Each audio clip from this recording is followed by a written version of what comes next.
Bro, I truly feel like GLP-1s are your answer. I was watching an Ozempic vlog from 2 years ago and you were so much less inflamed and losing pounds. Oh my God, Jill, thank you so much for super chat. And thank you so much for actually agreeing with me. I'm scared. I'm scared to try this one out, admittedly. I'm going straight into it this time around. Alrighty, welcome back to the channel. Thank you so much for clicking on today's video. Today we are going to be talking about our favorite co-host, Amberlynn Reid. If you haven't been keeping up with Amberlynn, she actually has not uploaded on YouTube in quite a long time. So it's been basically 2 weeks, it looks like, since the last upload. The last upload was Something is Wrong with Me, New Diagnosis and Starting in Medicine. We have a video going over that stuff, so if you're curious about what's going on there. But there hasn't really been any videos uploaded. Now, that doesn't mean there hasn't been any content uploaded. There has been a couple different live streams that started as members only live streams that for a period of time she was doing once a week. I think it was on Tuesdays or something like that. They would be about 2 hours long. And then she decided that she was going to split these live streams into 1 hour long live streams and basically just do them, I think Tuesday and Sunday night is when she was doing these live streams.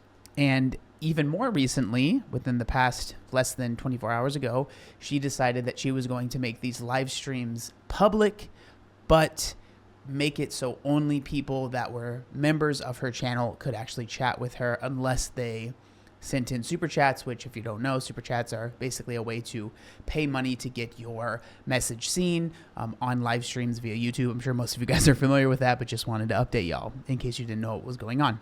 And so that leads us to the most recent live stream, which is this one right here, which is just titled Hi, right? And this was streamed 16 hours ago as of me recording this video.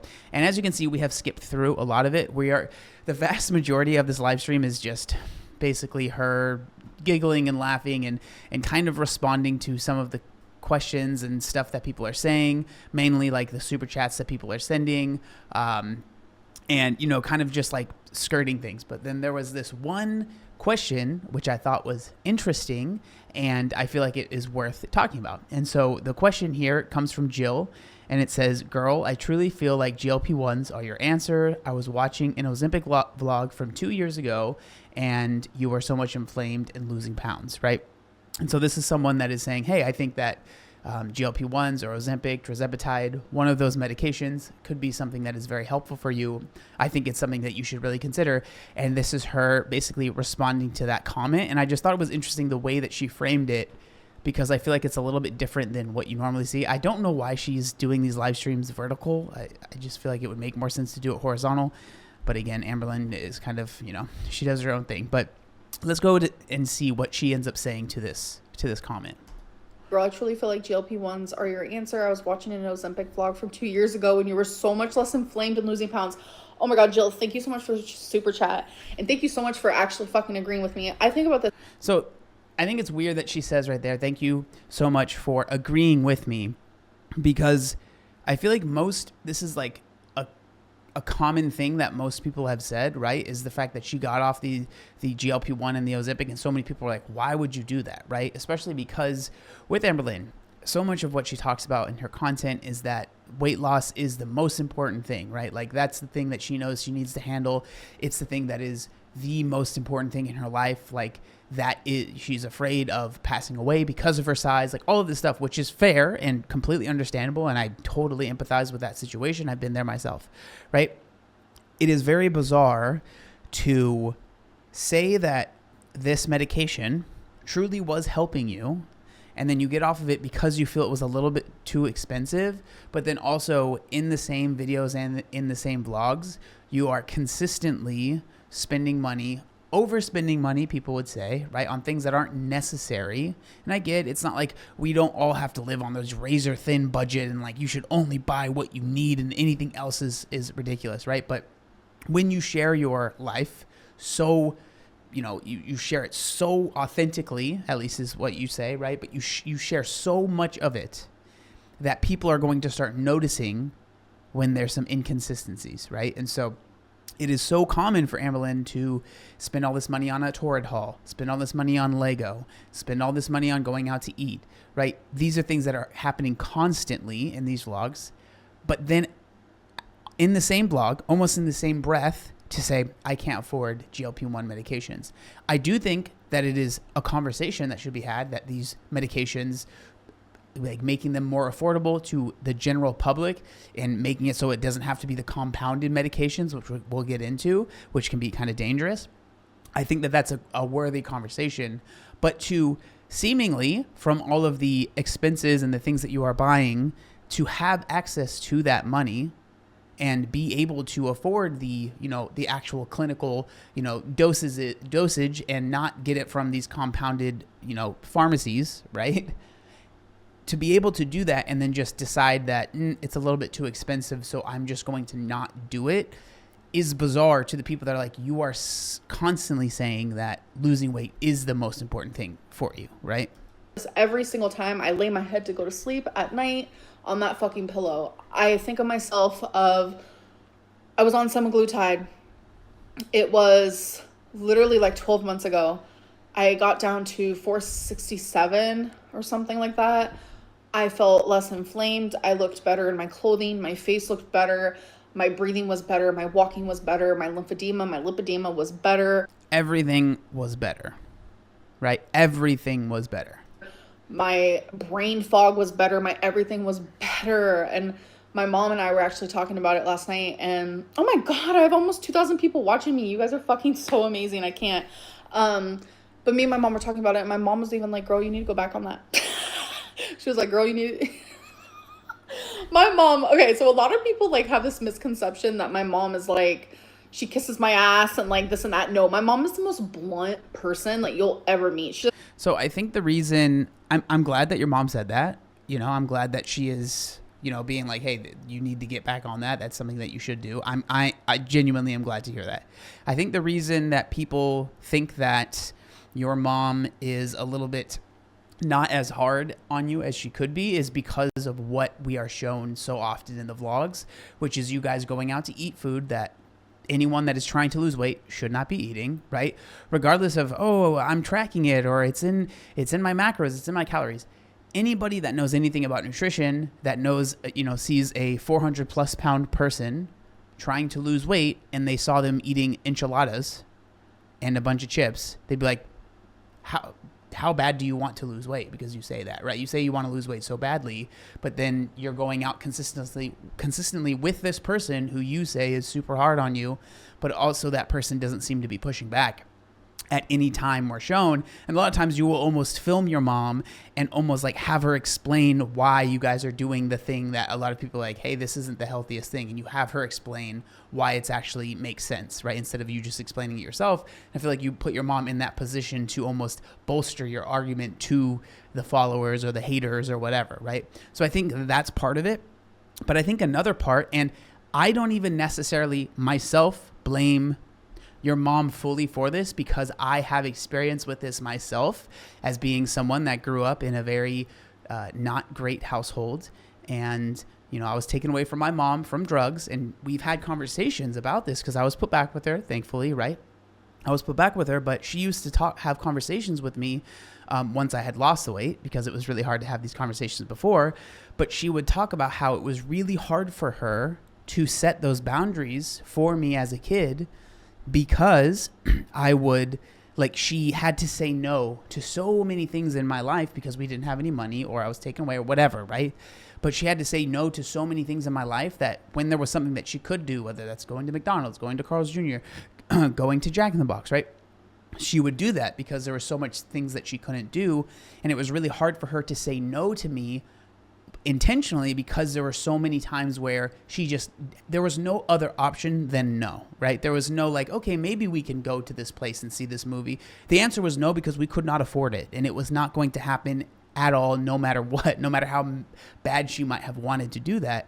And so I can understand your mom's position of maybe, and it's probably not even probably, it's definitely different because you are 35 years old, right? Almost 35 years old. And so there's that different level of like, she is not in control of you, and she's not the person that she can't really tell you no, right? But I think that there's also probably that level of guilt that she probably feels for the past that you have expressed. And I feel like that is something that definitely weighs on her into why she might not be as harsh or say the things that maybe someone else might say because there's all that baggage of the past that you have explained, right? And again, I don't even necessarily blame her. I'm very, very, very, very glad that she was able to get out of that position and she is in a better place now. It seems that she is, right? I'm happy for that. But I also understand why maybe she isn't as quote unquote hard on you as maybe other people might think she should be, right? Doesn't care whose feeling she's hurting. That's just who she is. Like, she is just 100% honest. She says it like it is. And I feel like you need that. You know, I feel like you need that in your life, especially when it's your mom. But she also, like, she knows how to be, like, kind and sweet and motherly and sensitive when it needs to be. But anyways, she's like, girl, you need to go back on that. And I'm like, I know. And it's just hard because, like, Zepbound is, like, so expensive, and then it gets more expensive as it increases, and it's just, like, a lot. And then, like, the whole semaglutide thing, like, the price isn't bad, and it definitely works and does its job. But also at the same time, it's like, semaglutide is not FDA approved. So she's talking about the compounded semaglutide, right? And I'm talking about the compounded semaglutide. So that gives me anxiety, and, like, it's a lot. But I definitely miss being inflamed, or I miss being uninflamed. What is the saying? I don't know.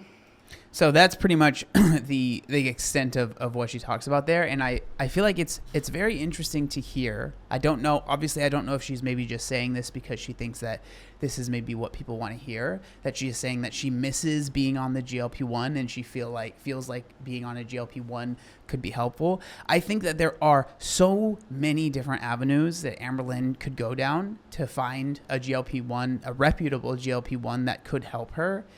I struggle to fully believe that she has exhausted every single different avenue.